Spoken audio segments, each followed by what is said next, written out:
Hi అండి. ఇవి జున్ను పాలు. మీలో ఎంతమందికి జున్ను పాలు అనేది మీ ఫేవరెట్ అనేది చెప్పండి. నాకైతే జున్ను పాలు చాలా ఫేవరెట్ అనమాట. నేనైతే జున్ను పాలు కేక్ అనేది చేస్తున్నాను. మీరైతే ఎలా చేస్తారు నాకు కామెంట్ రూపంలో తెలియజేయండి. అలాగే ఫస్ట్ టైం ఎవరైనా చూస్తూ ఉంటే సబ్స్క్రైబ్ చేసుకొని మమ్మల్ని ఎంకరేజ్ చేయాలని కోరుకుంటున్నాను. ఫస్ట్ టైం చూసుకునే వాళ్ళు బెల్ ఐకాన్ కూడా ప్రెస్ చేశారంటే నోటిఫికేషన్ లాగా మన వీడియోస్ అనేది వస్తూ ఉంటాయి. నేను తీసుకున్నాను 1 లీటర్ పాలు. 1 లీటర్ పాలకి 1/4 లీటర్ అనేది మామూలు పాలు పోస్తున్నానండి. అంటే 1 లీటరు జున్ను పాలైతే 1/4 లీటర్ అనేది మామూలు పాలు అనేది పోసుకుంటున్నాను అనమాట. ఇవి 2 కలుపుకున్న తర్వాత మనకైతే ఎంతైతే కావాలో అంత మాత్రమే నేను ఇప్పుడు వాడుకుంటున్నాను. అంటే మొత్తం కలిపి 2 కలిపిన పాలు 1/2 లీటర్ అయితే తీసుకున్నాను. 1/2 లీటర్ పక్కన పెట్టేశానమాట. సగం అయితే తీసుకున్నాను.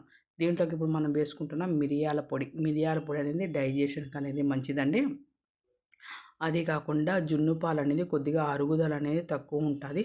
దానికని మిరియాలు వేసుకున్నామంటే మనకు అరుగుదల అనేది బాగుంటుందన్నమాట. దానికని మిరియాలు అనేది కంపల్సరీ వేసుకోవాలి. అలాగే 1 కప్ అనేది బెల్లం అనేది తీసుకోండి. మీరు బెల్లం ప్లేస్లో చక్కెర కావాలన్నా తీసుకోవచ్చు. మేమైతే బెల్లం వేసుకుంటున్నానండి. 1 కప్ వేసుకుని ఇప్పుడు ఇదంతా బాగా కరగాలి చూడండి.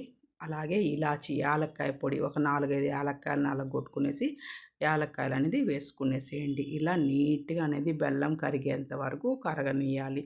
బెల్లం బాగా కరిగిన తర్వాతే మనం ప్రొసీజర్ అనేది స్టార్ట్ చేయాలి. బెల్లం కరగకోకుండా స్టార్ట్ చేసేదానికైతే వీల్లేదు. బెల్లం అనేది బాగా కరిగిపోవాలి.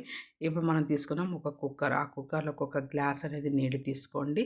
నీళ్ళు తీసుకునేసిన తర్వాత ఇలా అయితే మనం లోపల గిన్నె అనేది దాని లోపల పెట్టేసేయాలి. పాల గిన్నె మూత పెట్టేసి విజిల్ అనేది ఒక 3 విజిల్స్ అనేది మీడియం మంట పైన 3 విజిల్స్ అనేది రానిస్తే చాలండి.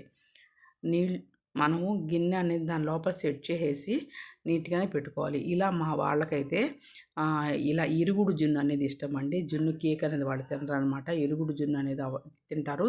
దానికని నేను సగం పాలు ఎత్తి పెట్టాను. మేమైతే జున్ను కేక్ అయితే తింటామండి. వీళ్ళైతే ఇరుగుడు జున్ను తింటారు. అంటే మా అత్తగారింట్లో అందరూ ఇరుగుడు జున్నే తింటారనమాట. వాళ్ళకి కేక్ జున్ను తెలియదు. ఫస్ట్ పెళ్ళైన కొత్తలో నేను చేస్తే దానికి ఒక పెద్ద పేరు పెట్టారండి. నేను జున్ను కేక్ చేశానని చెప్పేసి. జున్ను ఇలా కూడా చేస్తారా అని కామెంట్ చేశారన్నమాట. విజిల్ అంతా పోయేసేసింది.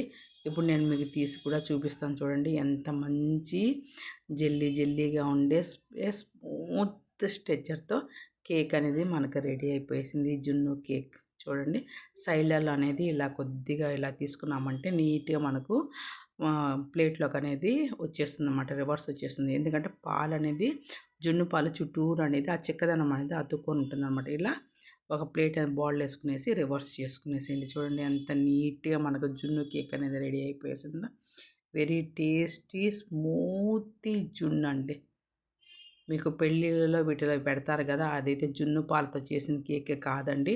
అది మామూలుగా అదే జున్ను గడ్డి అనేది అమ్ముతారు బయట. మనకు ఆన్లైన్లో కానీ దొరుకుతుందనమాట. దాంతో చేస్తారనమాట. ఇదైతే ఒరిజినల్ జున్ను పాలతో చేసింది అనమాట. హై ప్రోటీన్ అండి ఇది. మీకు దొరికినప్పుడు ఖచ్చితంగా తినండి. మంచి క్యాలరీస్, హై ప్రోటీన్ విటమిన్ అండి.